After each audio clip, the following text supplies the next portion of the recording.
Welcome back to another session of Blue western.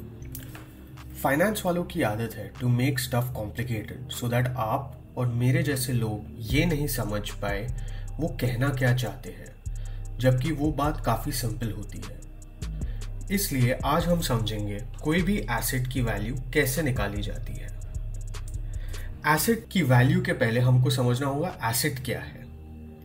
कोई भी चीज़ जो कैश फ्लो जनरेट करती थी, है या फ्यूचर में करेगी, उसे एसेट कहते हैं।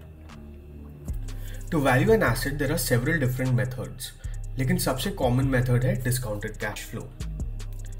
Whenever you search for discounted cash flow on Google, you will get a formula like this.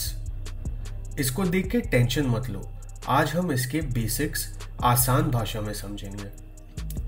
Discounted cash flow का डेफिनेशन है the sum of all the future cash flows discounted back at a particular rate of interest. समझा? नहीं? तो देखते रहिए। Now let us dissect the formula. अगर हम एक साल का कैश फ्लो लेते हैं तो कुछ ऐसा दिखता है। अगर हम थोड़ा अलजेब्रा लगाएं और डिस्काउंट रेट को LHS की तरफ लाए तो हमें एक जाना पहचाना सा फॉर्मूला लगता है। समझे कौन सा? ये है कंपाउंड इंटरेस्ट का फॉर्मूला जो स्कूल में पढ़ते थे। जब आप इंटरेस्ट रेट से मल्टीप्लाई करते हैं तो आपको मिलता है कंपाउंडिंग, और जब डिवाइड करते हैं तो मिलता है डिस्काउंटिंग। अब समझते हैं ये डिस्काउंट रेट क्या होता है। In discounted cash flow discount rate को कहते हैं कॉस्ट ऑफ कैपिटल, मतलब कंपनी को कैपिटल रेस करने में क्या रेट ऑफ इंटरेस्ट लगता है। अब ये कैपिटल क्या होता है? कैपिटल के दो पार्ट्स होते हैं, डेट एंड इक्विटी। डेट का मतलब होता है उधार। कंपनी क्या रेट पे उधार लेती है उसको कहते हैं कॉस्ट ऑफ डेट। इक्विटी का मतलब होता है ओनरशिप। ये कैप्चर होता है बेसिकली 3 वेरिएबल से। कंपनी जिस कंट्री में धंधा कर रही है उस कंट्री का इंटरेस्ट रेट क्या है, वो कंट्री कितनी रिस्की है, और कंपनी का business model according to the market कितना रिस्की है।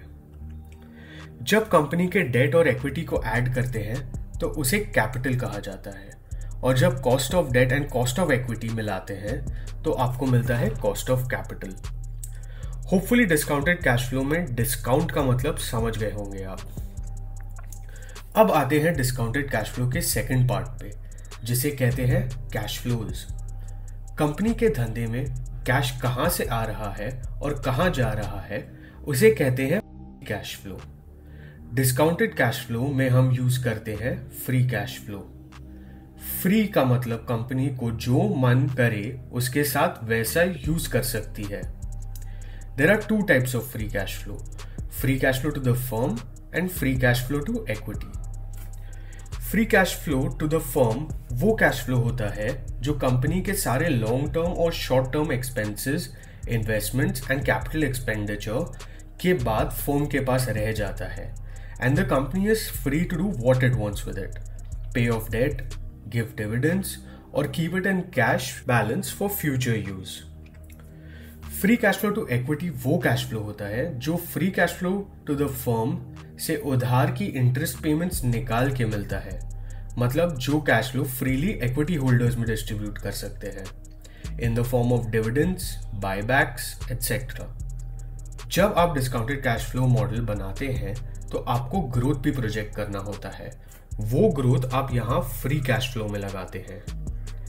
ये हो गया अपना डिस्काउंटेड कैश फ्लो, लेकिन एक और चीज बाकी है इसमें, वो है terminal value. What is terminal value? You can only project cash flows up to a certain time in the future. उसके बाद आपकी predictions meaningless हो जाती है। Can you imagine doing a 1000-column Excel sheet? Ridiculous, isn't it? इसलिए हम use करते हैं terminal value.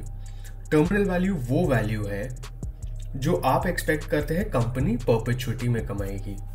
Now to summarize discounted cash flow, we have 3 main elements. First, discount rates.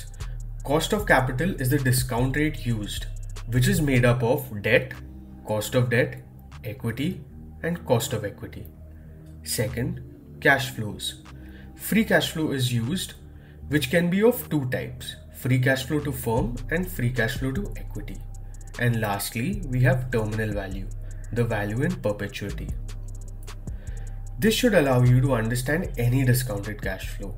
If you like this video, do share it with your friends and comment down below if you want a more detailed, in-depth explanation of discounted cash flows.